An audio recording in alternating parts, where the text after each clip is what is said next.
So as a part of the next sessions that we are going to have, would it be okay if faculty did some amount of this outbound exercise? Because it is experiential learning, and unless we dirty our hands, we will not be able to go back and tell the students what we want them to do, or even expect what is going to come out of it. What we want you to do is, you have the idea in your mind.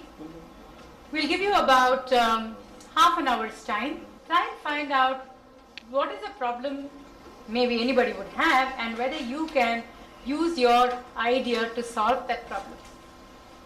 So that you can go around for about half an hour, right? And during lunch break, this will go into the lunch break after this, and the next half an hour in your groups, we want you to talk about your idea over lunch, and then come up after lunch when we say 2 o'clock, maybe we can come back here, 2:15 maybe is what we can do. And then we want you to present one idea. And then we tell you what to do. We don't need you to prepare any PPTs or anything like that. We just want you to talk about what is your idea and what's the problem that it is going to solve, just like what he mentioned. So please take about 15 minutes to answer these questions. And we want the group to stand from wherever you are and make the presentation. And the presentation is going to be only for 3 minutes.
So what I want you to do is, maybe I'll just write down the points here about your idea.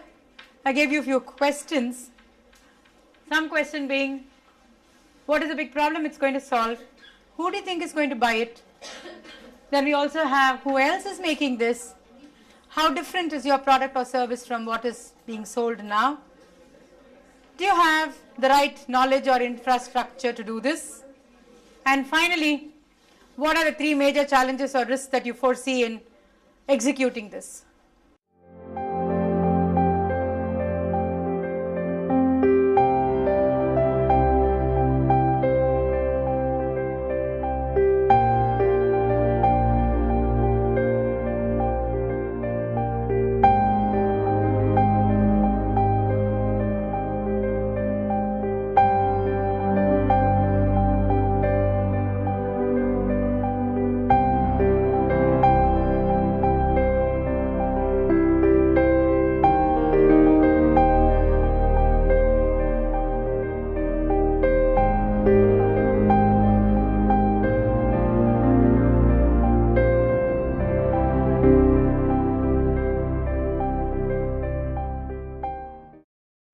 Tap into the solar energy, and since recently we had this thing in news wherein many of the cities in India were affected because there was not a proper supply of electricity, and in Maharashtra generally we have a lot of problems with electricity on a whole. So it is a kind of a problem which is a big problem which affects the society on a whole. So we want to tap into the solar energy, convert that into possible electrical energy, and give it back to the masses on the whole. So that is one particular problem that we have identified, and we want to go about it this way. The technology part we are yet to decide upon. What is exactly the technology which can be used? Okay, 1 minute. Yeah. Let's go. Who do you think will buy this? Masses, common public is something, and the government authorities. This technology can be given to the governments basically for public addresses. Okay. who else is doing something in this field of solar? We are not aware of any company as such who are doing this particular tapping into the source of sun and getting electricity produced or not. But I'm sure we have to do that research on a basis. But yes, we can have a fast mover advantage on that. You're not too sure if We are not too sure about it as of now. We have to do our own researches on that. Even if somebody else is doing it, where do you think you will be better than that somebody else? One major attribute is that if we can tap that particular energy and convert that directly into electricity which can light your bulb. So first mover advantage, as I said, I don't know whether anyone has thought about it or not. But first mover advantage is one thing which is direct energy में convert कर रहा है वो चीज़. How do you know that you can do this? We have the right kind of expertise in the team. We have our mechanical engineers in place. We have our expertise, research team also in place, so we can tap into that. Any challenge that you foresee? The major challenge is the technology itself. So we have to do our own R&D to develop upon the technology. But yes, it can be achievable. If there's an idea which has to be tapped into, and if we are sure about that particular thing, then we can tap into that particular idea. Thanks, Ma'am, we are addressing the problem of longer queues, with longer waiting times in the shopping malls. Okay. Where is the waiting time? Billing? For the billing. Okay. The idea is using RFID. So, who do you think will buy this? Majority of the supermarkets, hypermarkets, even the small scale commercial, So, all retail outlets. all retail outlets. Okay. Anybody who is doing something like this? Nothing is existing in India. Not you're aware of. Not that you're aware of. Okay. No, it's not happening. So, Even not sure. overseas, the technology doesn't exist. I'll put a question mark there. Technology is there but not used in this particular. Okay, the technology is not being used here. Okay. Then how different is your product? Because you said there is this technology, but you are putting this technology. Yeah, but this technology is not incorporated in this sector. So in this sector, Okay. everything is available. Okay. How do you think you can do this? We can do it because we are a team of telecom and computer engineers Okay. and managers. Okay, so expertise and skill you Especially have. operations manager. Fine. What is the challenge that you foresee? Challenges our Maintenance of the sensors. Maintenance of sensors. Maintenance. Because we do not know about the customer, whether the customer will be able to handle it or not. Okay, so that is our problem. Okay. So now, shall we group Attention, pilferage of the products pilferage of what products from the shop itself? from the shop. Okay. Which may not be accounted for when if it is not going to be identified by RFI. Okay.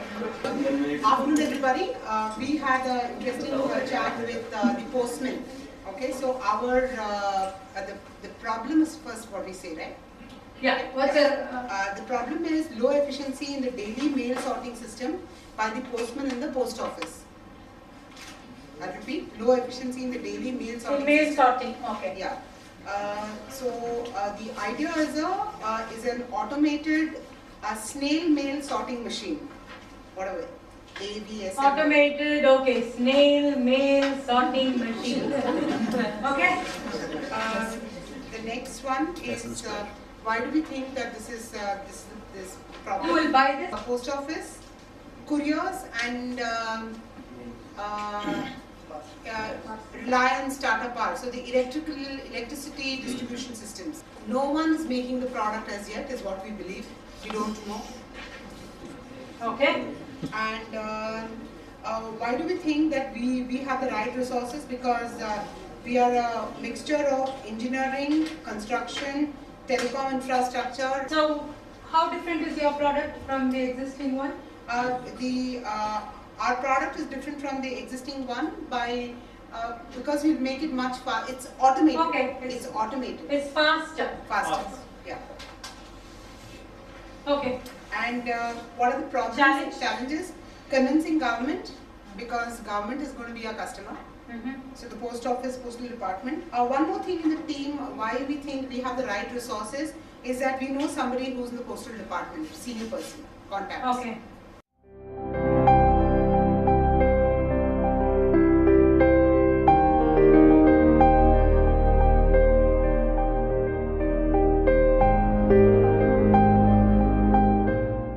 When you were discussing your ideas with the group, did you feel comfortable talking about your idea? Right? When they said, no, this idea is not going to work, let's take something else, did you feel it's okay, let's take your idea and not mine? Sure? It's okay. Why did you feel that their idea was better than yours? What are those multiple angles that you looked at? Views are different. What was those views that you looked at? Looking at social aspects, somebody looking at the money point of view, somebody looking at whether this is implementable or not. So How did you look at whether it was implementable or not? Because if I'm looking at it, 3 cases we don't have technology itself for it, but we only have the idea and the courage. Right? So, in your case, okay. So no, did you think that your idea was solving a bigger problem than the other person? yeah, definitely. You thought that, Yeah. right? So can you give me one example of the other ideas which you think did not solve as big a problem as your group solved? You said if it was the catering business, then he had a smaller number of people whose problem he would have solved. But here he said it's a larger group, right? Okay. So because we said which bigger problem are you going to solve? You think there's a difference between solving that one caterer's problem or maybe the transport problem? Which problem you think is bigger?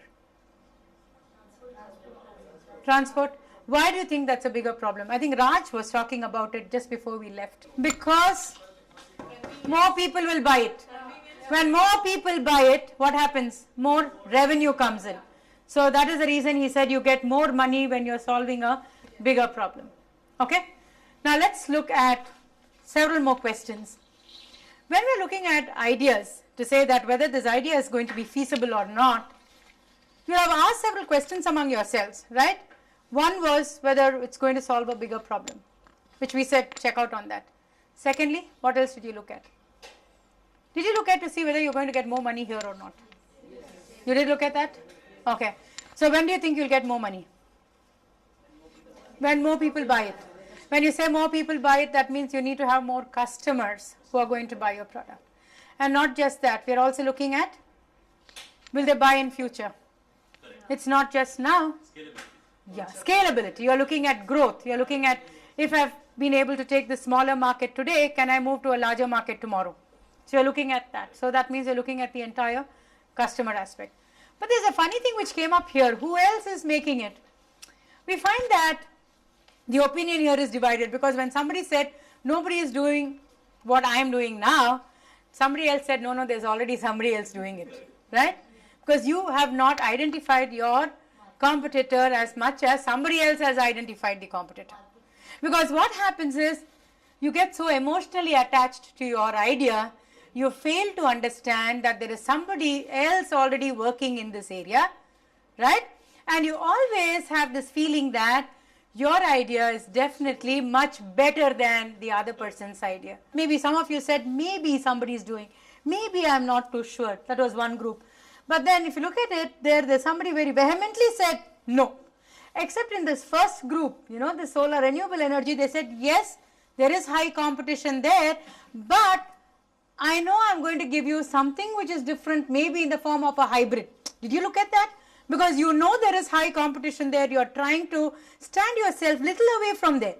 The point that we are trying to drive is, yes, there may not be competition, but the question actually is, if there is no competition, that means what are people doing? What are people doing about it? It becomes a monopoly for you. That way you can keep all the money for yourself. You can keep all the money for yourself. Okay? Now let's get back. Are you trying to understand what I'm getting at? Okay? So if you know that there is competition or there is somewhere there is competition or there is absolutely no competition, you still need to know why customers should buy from you. Right? Because I didn't have that pain at all. Maybe that was not at all a big issue for me. So I may not be willing to buy it. Okay? That is the reason nobody else has thought about it. Yes, Usha? When you say that no one else has done it, now do you look at it as your challenge or? Okay, good question. Good question. Yeah.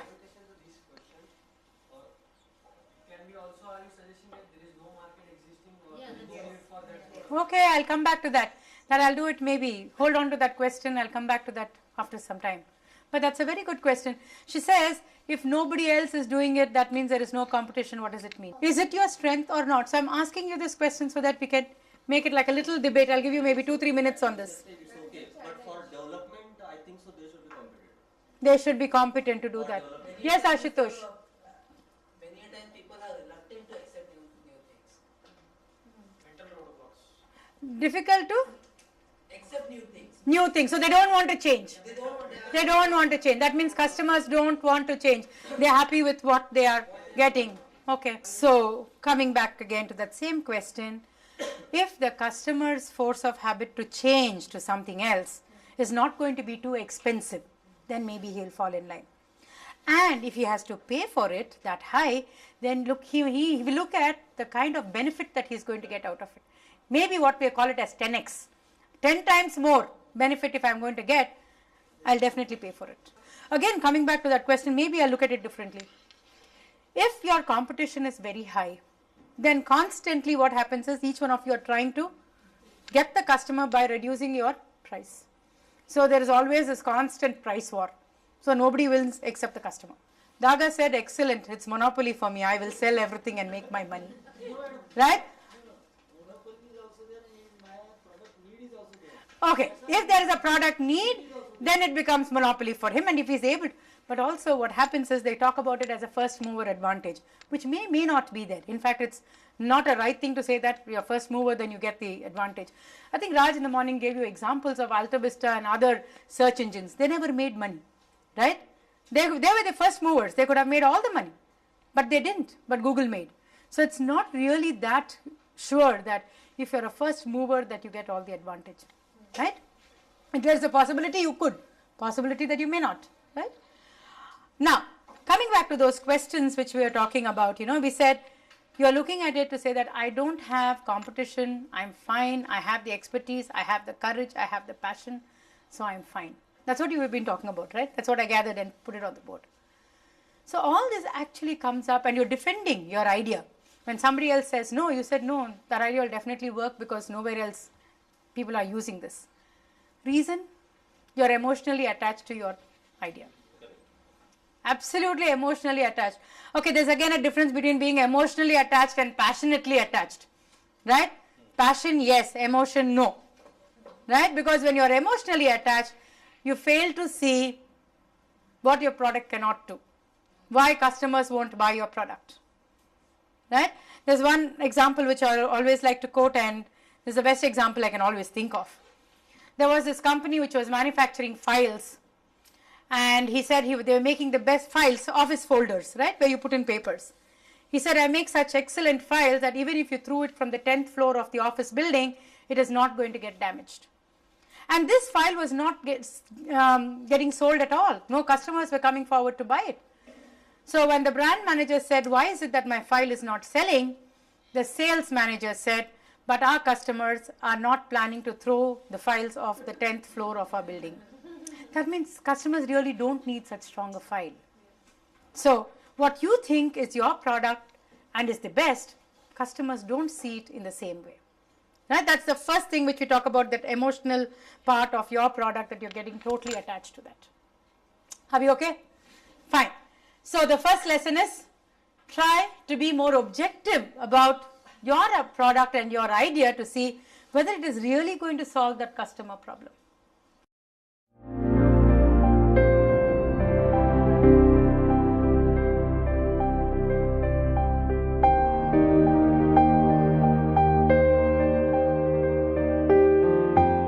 If you looked at it, I did some kind of a board plan, right? I put some headings, right? I gave you some about 8 questions, but those 8 questions, I put them in a particular order. Now what we have done here is, this portion, the top one here, talks about your idea which you're going to use to solve some problem. And this big problem that you are solving, who is going to buy it? What does it talk about? What is common here? What is common here? We are looking at what big problem it's going to solve. For whom? For a customer. Because it is that customer who is going to pay and buy your product. And what else did you look at? Now you're looking at to see if this customer will buy again in the future, right? Whether scalability, that's what you said, right? So this is what you talk about as your customer. That's your idea, and this is your customer. What about this corner? Who else is making this? How? Right, exactly. So this is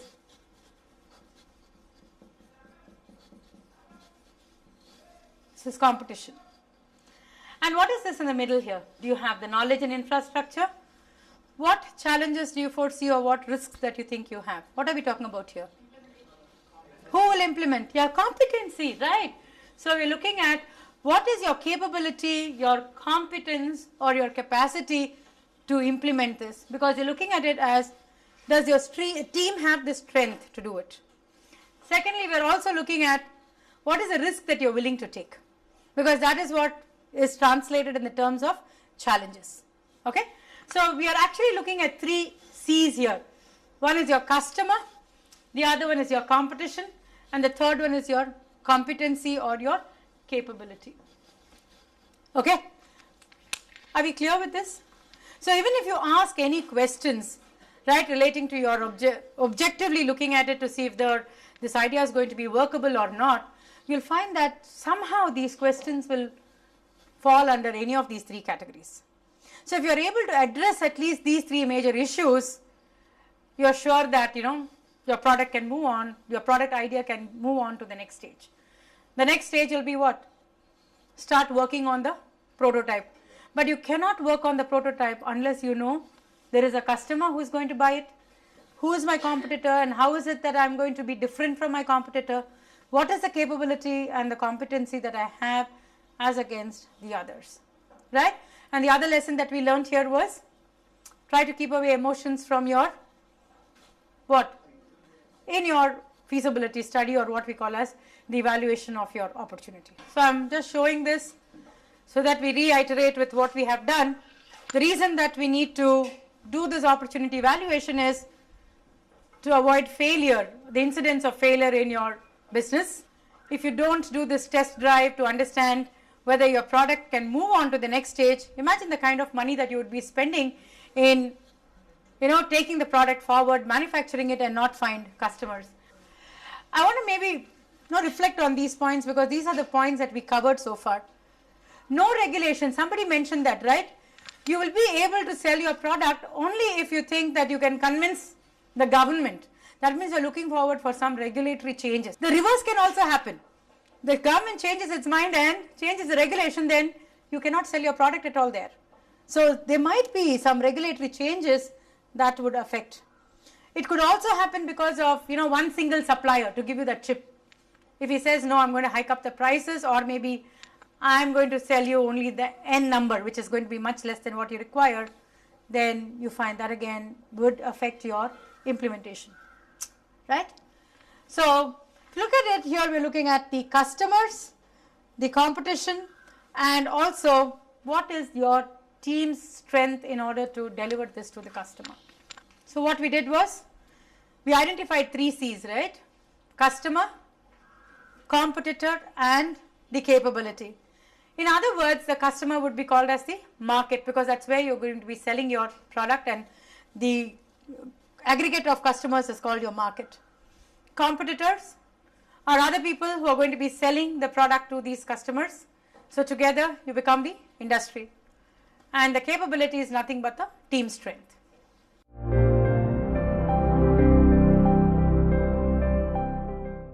Of these 3 things that we looked at, there are several other things that you can keep adding to this. But basically, if you're able to cover these 3 major components, you've done enough. Fine. Exactly. But yes, I'm able to make it. I have the capability, I have the strength, I have the courage, I have the passion. But there is no customer who wants to buy it. Then what happens? Are you able to get me? You have everything with you, but there is no customer to buy that. So the point that I would like to start is to begin with the customer. Because unless you know who your customer is, that was the reason in the morning now we said, go and speak to people, try and find out what is their major problem that you think with your expertise that you can solve. So it comes the other way. So you begin with the customers, raise questions, find out if there is a problem that you can identify with the product idea that you have, or maybe the expertise that you have. Right? Rather than looking at the solution, I know I can do this, right? And then just make it and then tell the customer buy it. He's not going to buy it because he doesn't need it. So where do we begin with now? Understanding the customers. Yes, Ankush. Brilliant. I think you can do that. You can do that. But the point again drives to say that unless that customer says yes, you can't push it down. Right. So yes, while the pull and the push effect is great, that customer component is important. She says even if you don't have that capability, you need one team member who has to bring in that component. Hire that team member, buy the team member in to say that become a part of my larger team. Charging that. Give something free. Sweetie, what actually also happens is when you give something free, it becomes very difficult to get the customer to pay for it afterwards. Right? So, yeah, you need to, from your head, remember I've been getting all this free. Okay, I'll give you this example. How many times on the internet that you have paid something and taken stuff? Downloading music, watching movies, streaming movies and watching them. Have you paid? Because we are so addicted that anything from the net has to be free. And the moment that somebody starts charging you, you don't want to pay. You think that board plan might work for you so that you are going to assimilate things, put together to say that how you need to look at market, how competitors are important and your core capability and your strength in order to achieve this, right? So I'll forward this to you so that maybe you can use it for your classes. And you have to be prepared much ahead, like how I put in these points here so that students are aware at the end of it that these are the only 3 things that they need to put it into their head. And there are not about 8 or 10 points there.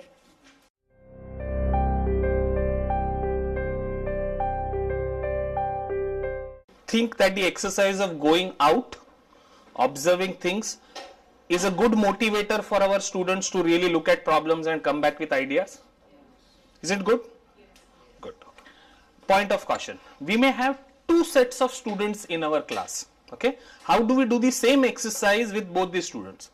One is, which is very likely in the academic setup that we are in, students already have ideas. They already figured out something, they have read something, they have experimented something, they have googled something, they already know what they are doing.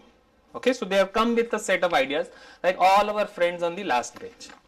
They all came with ideas, their own ideas. Even before they stepped into the classroom, they had their own ideas. And then there is the second batch of students who have an interest in entrepreneurship, but really don't have ideas. I mean, the interest is there, but really don't know what. So this exercise can be used for both the students. What did we use it for?